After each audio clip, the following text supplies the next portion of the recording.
So I've gotten all the way to the end and finished my work, and this is what your work will look like. So now we're getting ready to turn, and we're going to be working on row 2, which row 2 is pretty much a repeat of row 1. Since you know your next color is going to be the same color, okay, then you're going to turn your work. You can go ahead and crochet your 1. Well, now that we flipped it, before we had all the tails down here at the bottom, so now the tails are going to be at the top, and you're going to bring all your bobbins down this way. The bobbins will come down to the bottom. Now remember, the chain 2 space is your first single crochet. When you chain 2, you're going to chain 1.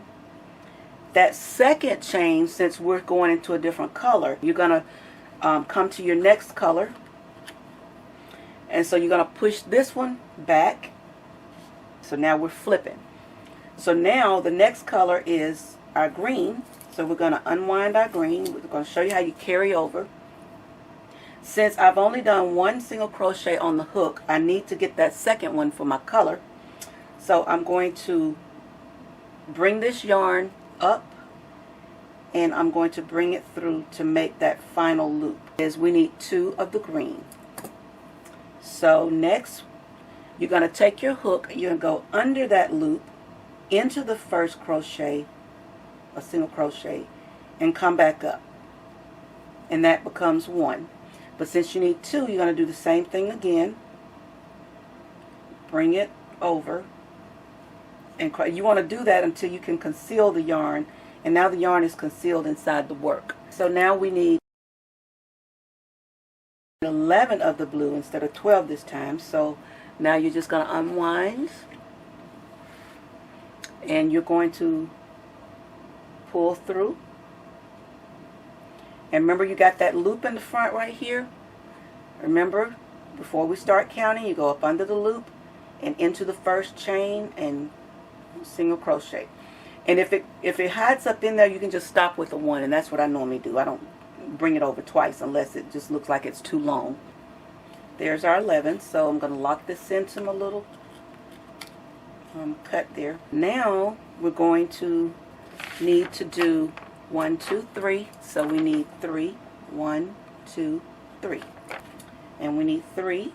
So now I'm going to grab my green, unwound my green, and we're going to jump over that other color because we didn't need that one. So we're going to jump over it, pull through, and we're going to go under the loop and into that one to make our 3 because they're lined up on top of each other.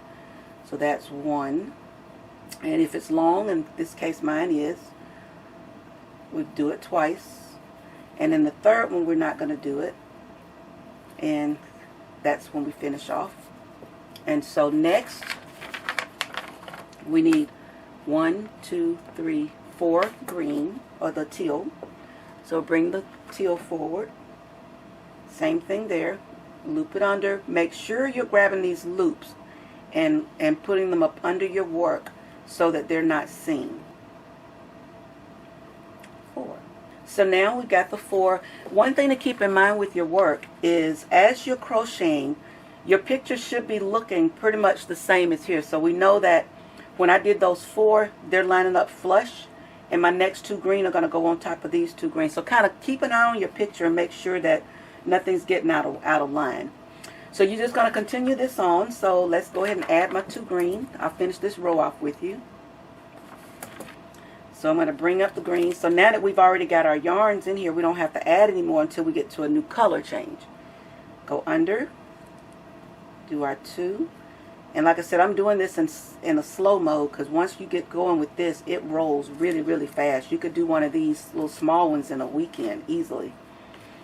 Okay, and then finally, we're going to be flush again, and we've got 1, 2, 3, 4, 5, 6, 7. And when I get to the end of my row, I always like to draw an arrow like this to let me know, even though I know the next row is row 3, but there's a 3 on both sides.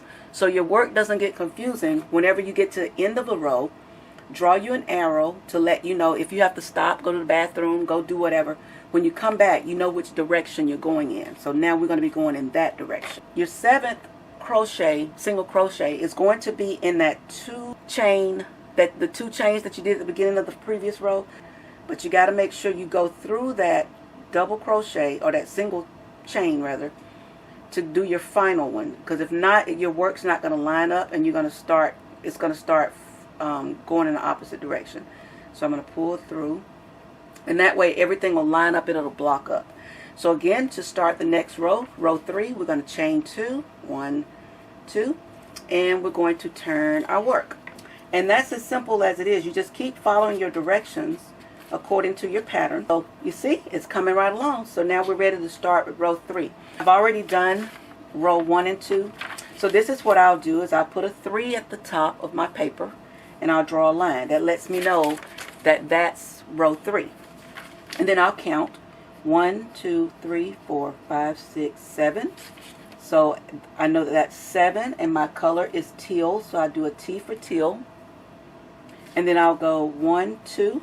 We need 2 green, 1, 2, 3, 4, 4 teal, 1, 2, 3, 3 green, 1, 2, 3, 4, 5, 6, 7, 8, 9, 10, 11, 11 teal, 1, 2, 2 green, and then 1 teal again, and draw your arrow to row number 4, because now you have already marked that one off.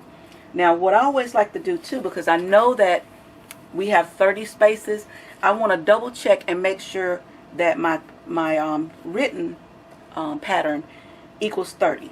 So I would continue that on until I completed the entire grid, and then I wouldn't need the grid anymore.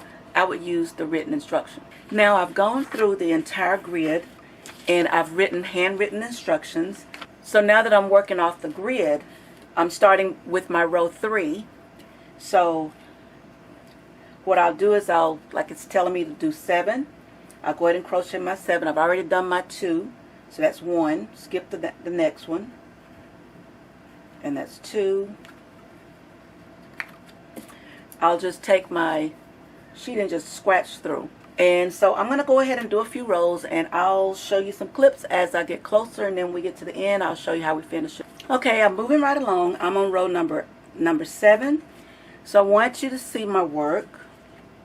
And there I have 1, 2, 3, 4, 5, 6, 7 teal, but it's asking for 8.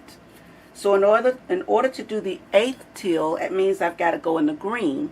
So I wanted to show you what you do with the yarn of the green when you want to go into that color.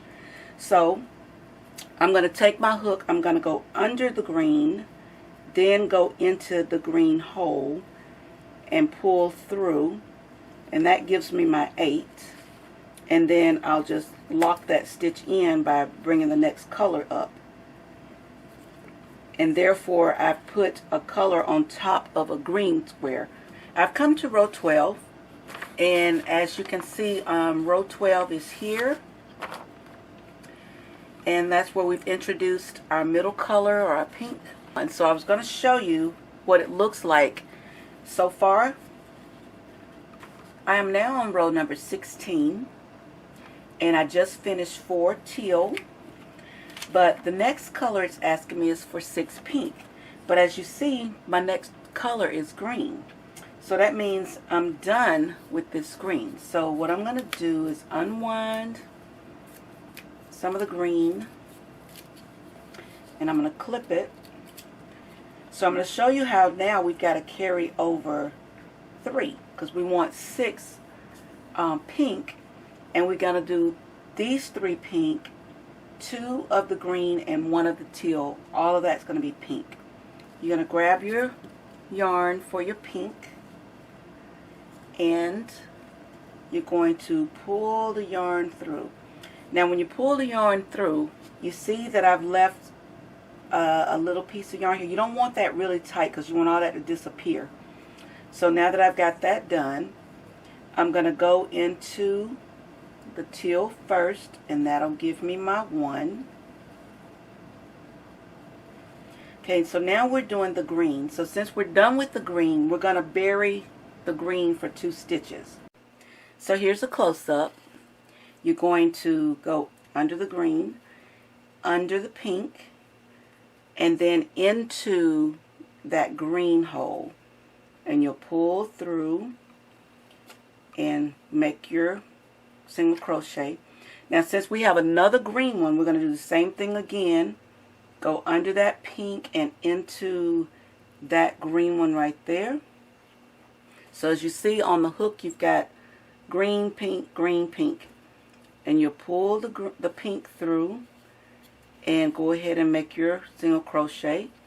So now you've looped over, and I like to pull this tight to make sure the loop is good. So now that we pull through, we've gone through both of the green, you can drop the green now because you're done. But you still got to do 3 more pinks, and you still have that one little loop right here. So you're going to go under that loop and into the pink, and that gives you 4, and you got 2 more to give you your 6, 5 and 6. And as you see, you've got the green tail hanging out because we're done with that, and the pink went over 2 loops of green, and then it went into the green. It also went over 1 loop of the teal. I just finished my row 18. So I'm turning now to continue on with my fuchsia, and I notice I'm out of yarn.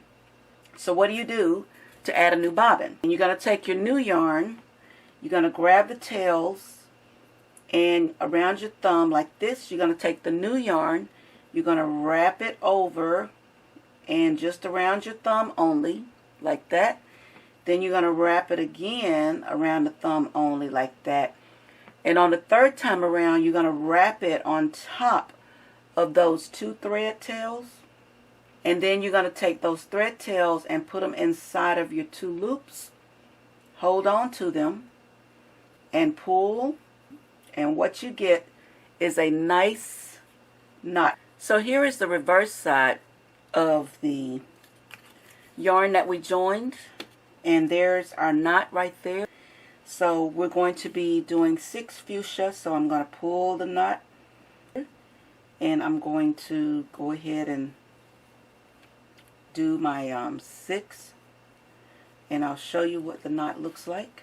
And I don't know if you can see that, but there's the knot right there. So the next time around when you grab that loop, it's going to cover over that knot and you won't see it at all. I've done 24 of our rows. So we've only got 5 more rows to go. So what I'm going to do is go ahead and finish up the last 5 rows so I can show you how to finish this off. I've completed all 30 rows, so now we want to finish off. So the last yarn I used was the teal, so I'm just going to cut a nice long tail. And that's what you're going to do with all of these. You're going to cut a nice tail on them. So now the one where you were last crocheting, you're just going to take the yarn and just pull it through and tighten it up. Okay, now we need to finish off because we have all of these tails that we need to do something with. To finish off all the tails on your work, and the purpose for those tails is so you don't have all of this yarn just following one behind the other on the rows and it looks all bunchy. You'll start with the very first one, and you'll thread your needle. You can either thread your needle by just putting the yarn through like that, or in some cases, some people like to fold it in half and then poke it through like that. To me, I find that a little bit more challenging, but whichever way works for you. So what you're going to do is you're going to skip this one. You're going to go in that color only, and you're going to pull through.